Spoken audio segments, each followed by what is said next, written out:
Hi, my friends, Leo here. And in this video, I'm going to talk about what it means to create a meaningful life. And I'm going to talk about what I've done to create that meaningful life for myself, but also what I've created to help others create a meaningful life, which is my Fearless Living Academy. And so a meaningful life, why focus on that? Well, when people start to change their lives, when they come and try and do self-improvement or learn things from me, they often come from a place of, I need to be a better person. If I can get my finances in order, my health in order, my clutter in order, become more mindful and be more productive and focused. If I can do these things, then I'll be a good person. Then I'll be adequate. So it's like table stakes is trying to like get to a place where I can just be adequate, let alone, whatever other ambitions I might have at that point. But to start with, I just want to like do things the right way and not be such a crappy person. So I find that to be a deeply flawed approach, and I'm making fun of it a little bit, but this is actually what's underlying a lot of self-improvement. Is I need to be a better person. I need to become adequate, not be inadequate, and it's a deeply flawed approach because it doesn't matter how many changes you actually make. That feeling of being inadequate, having some kind of flawed person inside of you, that doesn't go away. And this is something I discovered through my own experiments. Is I made a lot of changes, and yet that feeling was still there in me. So I had to figure out, like, why did I feel broken? Why do I need to like improve myself constantly? And what's a different approach? And so these days I take the approach that have the assumption that we are already great. You're already perfect. You don't need any improvement. And that said, for me, the place that I like to come from is creating a meaningful life. So, for example, if I learn to be more mindful in my life, why? Why do I want to do that? And for me, the reason is that there is meaning that becomes accessed once I create more mindfulness in my life. I start to open up to a deeper meaning in life. For example, the wonder that's available in every single moment. That's meaningful to me. And so it's not that I need to feel wonder. It's not that there's something wrong with me if I'm not, and I'm not being mindful. It's that when I do access wonder through mindfulness, it is deeply meaningful. When I feel compassion for myself and others, it's not because I should. It's not a supposed to. It's because I actually enjoy it and it feels meaningful. It's not just about making myself happy, but creating meaning. So that's the approach that I take these days. And for myself, what I find is that there are some things that I want to get in order, to feel at least semi-stable in my life. And these are the foundational habits of health, eating and sleep and exercise, foundational habit of mindfulness, foundational habits of, getting my finances and tasks and house in order, getting my life in order. But beyond that, those are like just kind of foundational habits. Beyond that, I like to build on those habits with purpose, like finding and continually discovering what is my purpose.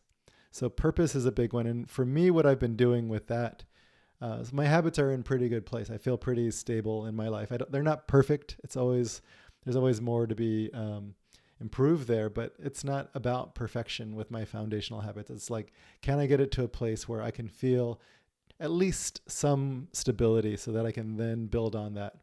And once I have that, I now have been looking for purpose. And I've been sitting with the question, what is my purpose? What feels meaningful to me? And what I've come up with is a mission that came from hours and hours and days of sitting with this question of purpose and then putting it into action and uncovering something new. And so my mission is about helping people with uncertainty and resistance and change in their lives through mindfulness, through some of the things that I'm talking about here. And so that's the mission that I'm on. And it requires me to be really focused, to have clients, and to be doing videos like this, create my podcast, do my blog, and much more, to work with all of the blockers that might come up for me. And then beyond purpose, there's impact. So I've talked about foundational habits, fearless purpose, and fearless impact. Impact is, once I have a purpose, great. What am I going to do to actually create an impact with that? So if you, for example, want to teach people about how to deal with their emotions, or to learn to be compassionate with themselves, great. That's a great purpose. But if you just sit there and do nothing with it, then there's no impact. And the impact is actually where that purpose starts to create even more meaning. You're working with purpose, but you're creating impact. And the problem with creating impact is that a lot of people get stopped somewhere with their fear and their resistance. And that's where I come in. I believe I'm a world-class trainer and coach when it comes to turning towards our discomfort, our uncertainty, our fears, and our resistance. I've worked with people deeply, and I've helped thousands of people turn towards all of these things and get better and better at turning towards them, so that they can actually have an impact with their purpose.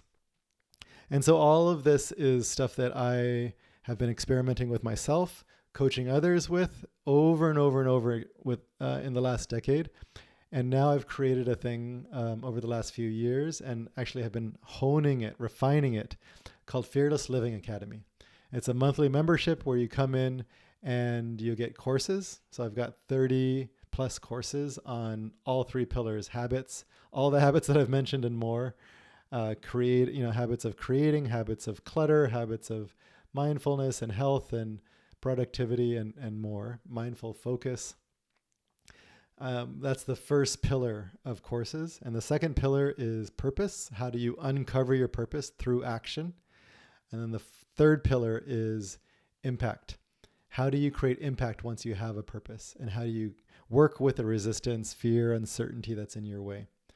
And so I have video courses, but more importantly than that, I have a community of people who are working on this on their own, but in community with others. So we have places where you can post your progress, ask questions, get coaching from our coaches in there. And then we have monthly community calls where you can come on and get some learning and ask questions and get supported. And then we have a thing called the Uncertainty Challenge, where you can come in and do a monthly 4-week challenge to actually practice all of this stuff. I have drills in this challenge where you can actually get better and better at facing uncertainty and discomfort and resistance. And through this process of going through this challenge and sharing with a small group and having some accountability and reflecting on your learnings through this, you will actually get better and better at facing uncertainty, resistance, fear, and discomfort. You'll get better and better at creating habits, for sure, but more importantly, purpose and impact. And if you're doing that, you will have created incredible amounts of meaning in your life. Foundational habits, fearless purpose, and fearless impact. We talk about this in Fearless Living Academy, and there's just so much available. I actually do live focus sessions with others where you can come on and do your work with me and others. There's focus sessions every day, pretty much. And there's a lot more. We have an app in there for the Uncertainty Challenge called Fearless Ritual. And there's just so much in Fearless Living Academy. I highly encourage you to come in, check it out, do the intro course, join the challenge, and you will start to create a meaningful life.